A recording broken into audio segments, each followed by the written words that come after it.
ओम साई राम। मेरा नाम ज्योति शेट्टी है। मैं नवी मुंबई से हूँ।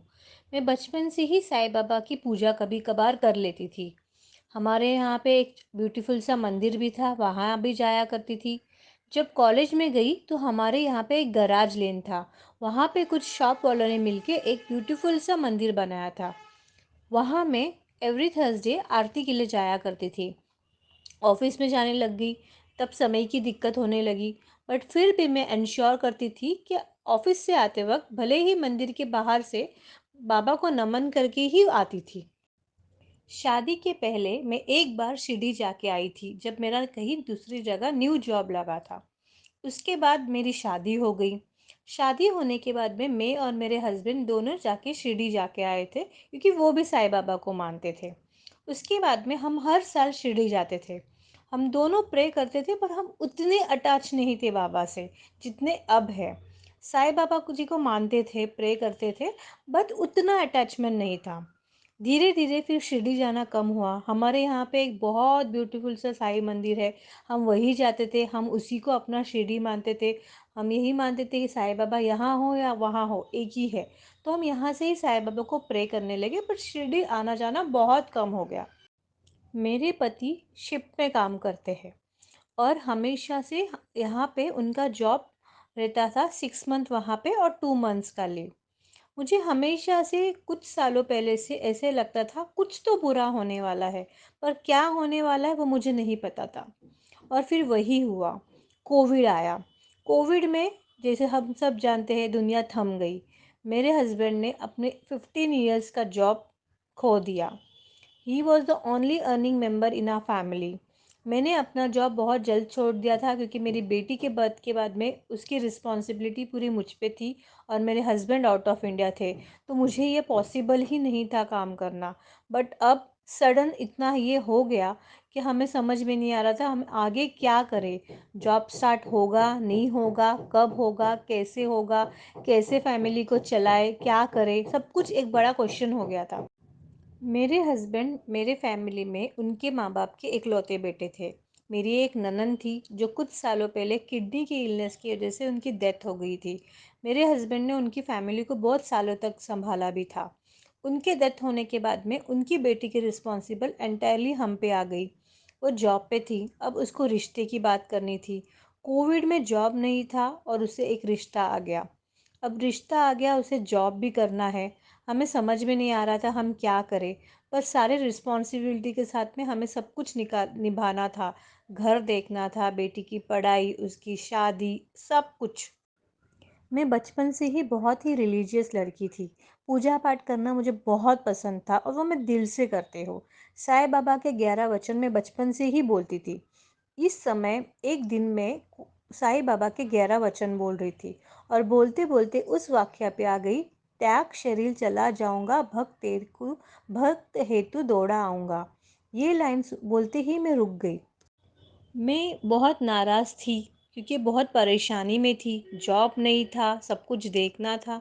मुझे समझ में कुछ नहीं आ रहा था। जैसे ही वो पंक्तियाँ मैं बोली और मैं रुक गई।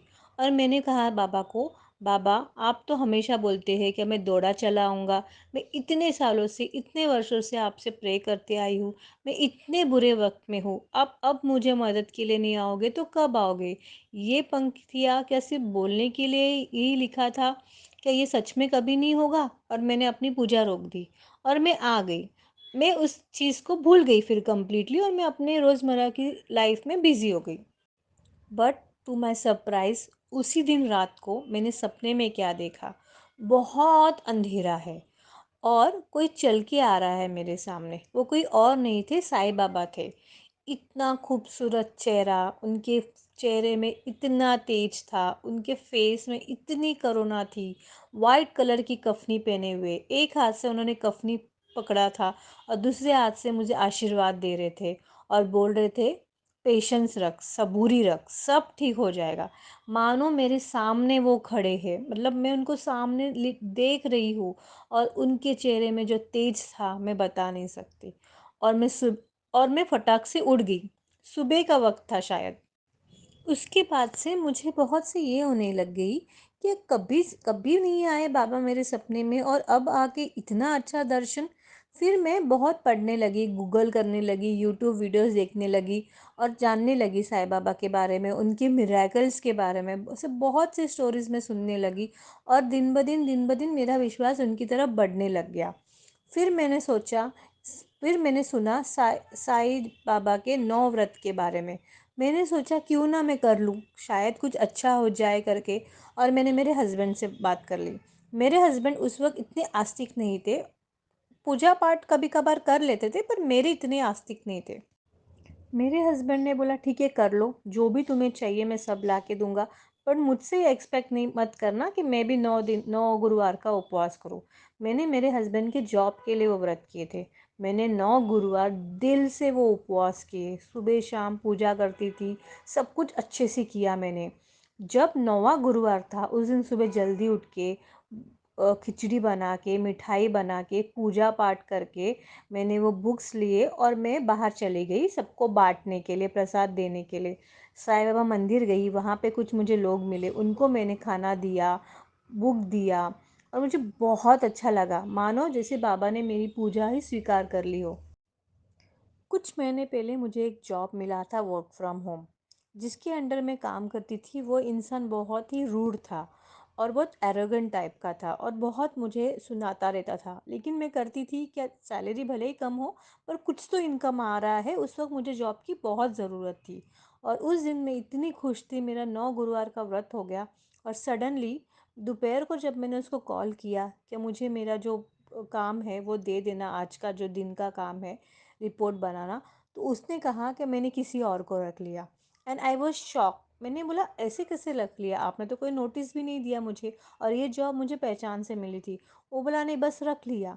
और मैं जो रोई वो दिन मैं बता नहीं सकती। मैं दोपहर से लेके शाम तक रो रही थी क्योंकि मुझे वो जॉब की बहुत ज़रूरत थी। और मैंने बाबा से कहा बाबा मैंने तो आपसे मेरे हस्बैंड की जॉब मांगी थी, आपने तो मेरी ही जॉब ले ली। हाँ मानती हूँ इंसान अच्छा नहीं है, लेकिन फिर भी मुझे जॉब की बहुत ज़रूरत है इस वक्त। फिर मैंने साई चरित्र पढ़ना शुरू कर दिया। धीरे धीरे वक्त चलता गया। दिसंबर का महीना था, मुझे अभी भी याद है। मेरे हस्बैंड ने कहा मार्च में शादी है। शादी होने के बाद मुझे कैसे भी जॉब पे लगना है, मैं कितने दिन घर पे बैठूं। 18 महीने ऑलरेडी हो गए थे। कैसे कैसे करके हमने शादी की पूरी तैयारी की। मुझे अभी भी याद है, डेट था 30 दिसंबर। 30 दिसंबर के दिन वो बहुत सैड थे और उन्होंने कहा मैंने सब कुछ किया, कुछ भी नहीं हो रहा है। और उसी बीच में बहुत कुछ प्रॉब्लम्स हो रहे थे। कभी कोई व्हीकल आके उनको ठोक देता, कभी कुछ हो जाता था, लेकिन भगवान उन्हें हमेशा बचाता था क्योंकि वो बहुत अच्छे इंसान है। हमेशा इस स्थिति में भी 18 महीने घर पे रह के कोई जॉब नहीं होके भी वो हमेशा लोगों की मदद करते थे। उनके पास से जितना भी होगा, किसी को खाना खिलाना, किसी को कुछ दान करना, वो हमेशा से करते थे और वो अब भी करते हैं। फिर मैंने उनसे कहा 30 दिसंबर को एक बार साई चरित्र का प्राणायाम कर लो। तो पहले तो उन्होंने मना कर लिया, बोले मैंने सब भगवान को प्रे कर लिया, कुछ नहीं होता। मैंने उनसे कहा ये आखिरी बार होगा, उसके बाद मैं आपको कभी भी कुछ भी नहीं कहूँगी। और मैंने साईं बाबा से प्रेयर किया, बाबा एक बार उनकी इच्छा पूरी कर दो, वरना वो हमेशा के लिए नास्तिक हो जाएंगे। एक बार मेरी मदद कर लो, भले ही मेरी कोई विश पूरी ना करे लेकिन उनकी एक बार विश पूरी कर लो। और उन्होंने कहा ठीक है, तुम्हारे कहने पे मैं एक दिन में ही पूरा जो साई चरित्र है वो पढ़ लूँगा, क्योंकि ये साल ख़त्म हो रहा है और अगला साल मुझे अच्छा चाहिए। तो वो मुझे अभी भी याद है, 31 दिसंबर के दिन मॉर्निंग में 4 बजे ब्रह्म मुहूर्त में उठे, नहाया, साईं बाबा की मूर्ति रखी, प्रॉपरली उनका स्टार्ट हो गया साई चरित्र पढ़ना। पढ़ते गए पढ़ते गए पढ़ते गए, दिल से उन्होंने वो पूजा की। 10 बज गए थे सुबह के। 4 बजे उन्होंने स्टार्ट कर दिया था। मैंने कहा कुछ खा लो। नाश्ता करने के लिए उन्होंने एक ब्रेक लिया। उसी वक्त उन्होंने एक मेल चेक किया। मेल में उनको एक कॉल आया था कंपनी से। दो डेजिग्नेशन बहुत नीचे था लेकिन एक अच्छी कंपनी से कॉल आया था और उन्होंने मुझे दिखा। मैंने कहा देखा, बाबा ने अपना चमत्कार शुरू कर दिया। उन्होंने कहा कि सीवी भेज दो। इन्होंने अपना सीवी भेज दिया और वो भूल गए और अपने साईं बाबा के साई चरित्र पढ़ने में लग गए। अराउंड 3-4 बजे जब उन्होंने लंच के लिए ब्रेक लिया, तब वो ऑफिस से एक मेल आया कि आपका इंटरव्यू फिक्स है, कब करना है। तो उन्होंने मुझे पूछा कब लूँ, क्योंकि डेट की फ्लेक्सिबिलिटी हमारे हाथ में थी। मैंने कहा गुरुवार को ही ले लो, देखो साईं बाबा है, उन्होंने इतना अच्छा कंपनी से ऑफ़र किया है, भले ही डेजिग्नेशन बहुत कम हो लेकिन कुछ तो आया हाथ में इतने 18 महीने में। और वो बहुत खुश हुए। फिर उन्होंने उस दिन पूरी साई चरित्र पढ़ ली। नेक्स्ट था 1 जैन, नया साल नई शुरुआत। हम मॉर्निंग में जल्दी उठे, नहाया, मंदिर गए, प्रसाद दिया, पूजा किया और हम वापस आ गए। फिर थर्सडे को था इंटरव्यू। इंटरव्यू दिया। इंटरव्यू सामने वाला जो कंपनी था वो बहुत खुश हुए, क्योंकि इनकी जो ये थी एक्सपीरियंस बहुत अच्छा था। यूजली कंपनी नहीं ले रही थी क्योंकि इनका एक्सपीरियंस बहुत ज़्यादा था और वो डेजिग्नेशन के लिए इतना बड़ा एक्सपीरियंस वाले बंदे की उन्हें ज़रूरत नहीं थी। बट अब कुछ मिल नहीं रहा था तो वो डेजिग्नेशन के लिए रेडी हो गए। इंटरव्यू में सिलेक्ट हो गए तो उन्होंने पूछा जॉइनिंग कब होगा, लेकिन उसके पहले हमें मेडिकल करना पड़ता है। मेडिकल किया उन्होंने, साईं बाबा को नाम पे याद रख के। बहुत टेंस थे कि 18 महीने से घर पे है, इतना स्ट्रेस लेवल हाई है, हो सकता है मेडिकल में कुछ गड़बड़ हो जाए, क्योंकि शिप में जो होता है मेडिकली एकदम फिट होना पड़ता है। बट बाबा की दया से वो प्रे करते गए, उधी पी के गए और उनका मेडिकल एकदम फिट आया। फिर आया पुलिस वेरिफिकेशन का, जो हो नहीं रहा था, जो आ नहीं रहा था पासपोर्ट हो पीएसए पूरा वेरीफाई होके। बट वो भी दिन थर्सडे था। जैसे वो उधर पुलिस स्टेशन में गए तो उनको मैसेज आ गया कि आप क्वालिफाइड हो, आपको घर पे आ जाएगा। हम बहुत खुश थे। फिर उन्होंने रिक्वेस्ट की कंपनी से कि मार्च में शादी है, हमें ही कन्यादान करना है, हम ऐसे आधे रास्ते पे उनको छोड़ के नहीं आ सकते, उसके माता पिता नहीं हैं। कंपनी ने बोली ठीक है, जैसे ही शादी होती है तुरंत ज्वाइनिंग होगा। हमने बोला ठीक है। इनविटेशन पहले गया सिद्धिविनायक और फिर शिरडी। साईं बाबा को हम खुद जाके हमने इनविटेशन दे के आया। हमारा बजट बहुत टाइट था, लेकिन शादी हमने बहुत धूमधाम से और बहुत ही अच्छी तरीके से की। फिर आया जॉइनिंग की बारी। अब उन्हें डेट नहीं मिल रहा था, पोस्टपोन पे पोस्टपोन होते जा रहा था। ये और फ्रस्ट्रेट हो रहे थे क्योंकि हर कोई आके पूछता था, अरे 18 महीने से घर पे हो, कब जॉब पे लगोगे। और हमें बहुत बुरा फील होता था। लोग हमेशा ऐसे वक्त का बहुत फ़ायदा उठाते हैं। मेरी 10 साल की बेटी से वो पूछते थे, तुम्हारे डैडी अभी भी यही है या चले गए। और उसे बहुत बुरा फील होता था। अब हर कोई ये पूछता था, शादी हो गई, आप कब जाओगे। लेकिन डेट पोस्टपोन होते जा रहा था। हमें समझ में नहीं आ रहा था क्या हो रहा था और ये फ्रस्ट्रेट हो रहे जा रहे थे। दो इनकी विश्वास बाबा पे आ गई थी, बाबा को वो दिल से मानने लगे थे। वो बाबा को ही प्रे करते थे, आप ही कुछ कराओ। अनफॉर्चुनेटली फिर उनका जॉइनिंग आया 25 को मार्च, जो उनका बर्थडे है। एंड उनको फ्लाई करना था अराउंड 22 मार्च को। उनको 22 मार्च को लेट नाइट को उनके हाथ में टिकट्स आया ट्रैवल के। और वो बहुत खुश हुए। दो नई कंपनी थी, डेजिग्नेशन बहुत लो था, काम बहुत ज़्यादा था, लेकिन परिवार की रिस्पॉन्सिबिलिटी भी थी और कहीं तो शुरुआत करनी थी। ऑलमोस्ट वो अपने लाइफ में बहुत ऊंचाई पे जाके नीचे आए थे और उनको एक नई शुरुआत करनी थी। तो उन्होंने कहा कुछ भी हो, साईं बाबा का नाम लेके मैं आगे बढ़ूंगा। हायर डेजिग्नेशन लेके बैठूंगा तो पता नहीं कब नेक्स्ट नेक्स्ट जॉब ऑफर आएगा। साईं बाबा का नाम लेके उन्होंने एक नई ज़िंदगी स्टार्ट की। साईं चरित्र और साईं बाबा की मूर्ति और ऊदी ये लेके वो काम पे चले गए। दो ये कंपनी बहुत ही मेसी था, बहुत लॉन्ग वर्किंग आवर्स, खाना पीना ठीक नहीं। जो डेजिग्नेशन था वो बहुत लो था, वो एक अच्छे डेजिग्नेशन से आए थे। 1 महीना उनके लिए बहुत फ्रस्ट्रेटिंग था, उनके नींद नहीं आता था, उनसे खाना नहीं खाया जाता था, वो बहुत डिप्रेस रहते थे। मैंने कहा बाबा जॉब तो दे दी, पर ये जॉब में वो खुशी नहीं है, उनके जैसा इंसान वहाँ एडजस्ट नहीं हो पा रहा है। अब मैं क्या करूँ, अगर ये भी नहीं हो पाएगा तो हम क्या करें। कुछ भी करके कैसे भी करके सब कुछ ठीक कर दो। 1 महीना उनका बहुत बुरा गया, बहुत बुरा गया। लेकिन वो भी ज़िद्दी थे, वो बोले कुछ भी हो मैं ये पूरा कॉन्ट्रैक्ट ख़त्म करके आऊँगा, कितनी भी तकलीफ़ हो। उन्हें बहुत तकलीफ़ होती थी, इतने long working hours, body pain होता था, तबीयत ठीक नहीं होती थी, कोविड का टाइम था, कॉफ सर्दी बहुत कुछ होता था। मुझे वो भी डर था अगर कोविड वहाँ पे होगा तो क्या हो जाएगा, क्योंकि उनकी कैबिन में जो था उनको भी कोविड हुआ था। पर मैंने साईं बाबा से प्रार्थना की, बाबा उनको सही सलामत यहाँ पे लेके आओ, मैं आपके मंदिर में आके मैं लड्डू चढ़ाऊँगी।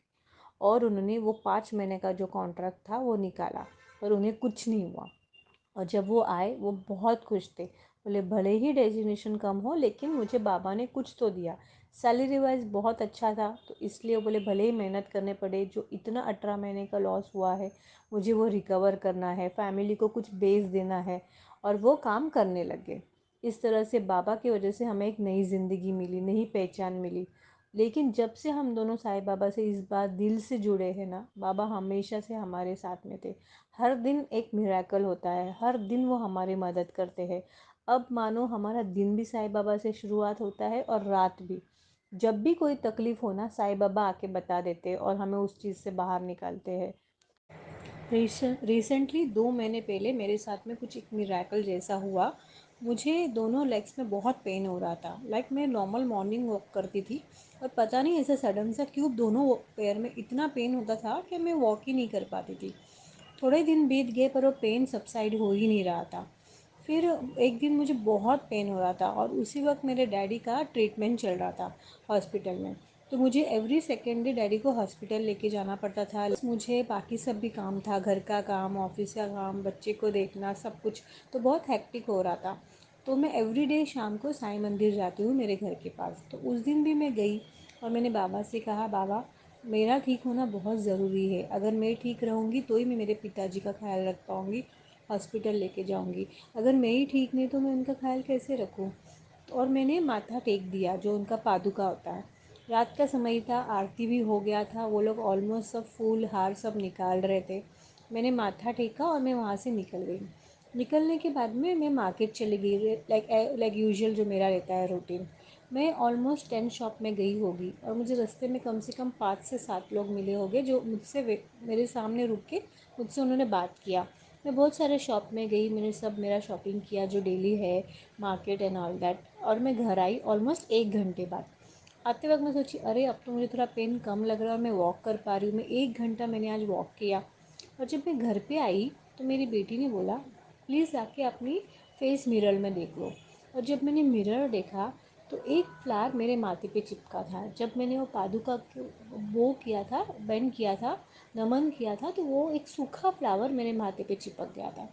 यूजली सूखा फ्लावर इतना देर तक चिपका नहीं रह सकता और मैंने इतना वॉक किया तो वो गिर जाना चाहिए था।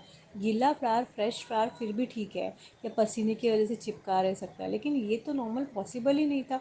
और इतने लोग मुझे मिले और किसी ने भी मुझे नहीं बताया कि तेरे माथे पे फ्लावर चिपका हुआ है करके। मेरे फ्रेंड्स मुझे मिले, वो एक मेरे लिए मिरेकल था। उस दिन के बाद में मेरा पैर का दर्द एकदम ठीक हो गया। साईं बाबा को मैं जितना थैंक यू बोलूँ उतना ही कम है। मैं सबसे यही बोलूँगी कि please believe in him. Patience रखो, सबूरी रखो, श्रद्धा रखो, वो हमेशा आपकी मदद करेंगे। एक बार आप हाथ हाथ आगे बढ़ाओ, वो कभी आपका हाथ नहीं छोड़ेंगे। भले ही आप भूल जाओ, लेकिन वो आपको कभी नहीं भूलेंगे। वो हमेशा आपको गाइड करेंगे, एक पिताजी जैसे। वो कभी आपको, आपकी फैमिली को हमेशा प्रोटेक्ट करेंगे।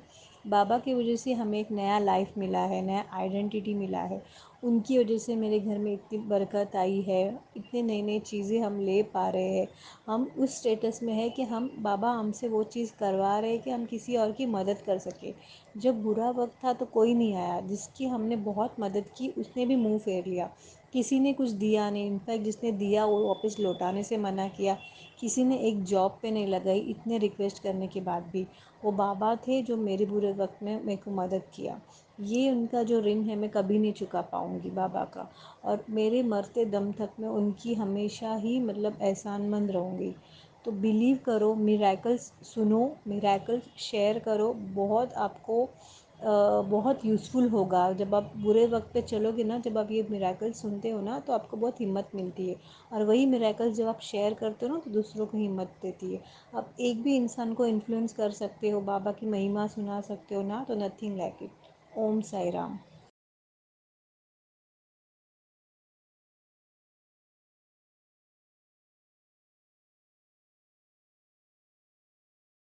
श्री साईं बाबा के अनुभव आज भी भक्तों को आ रहे हैं।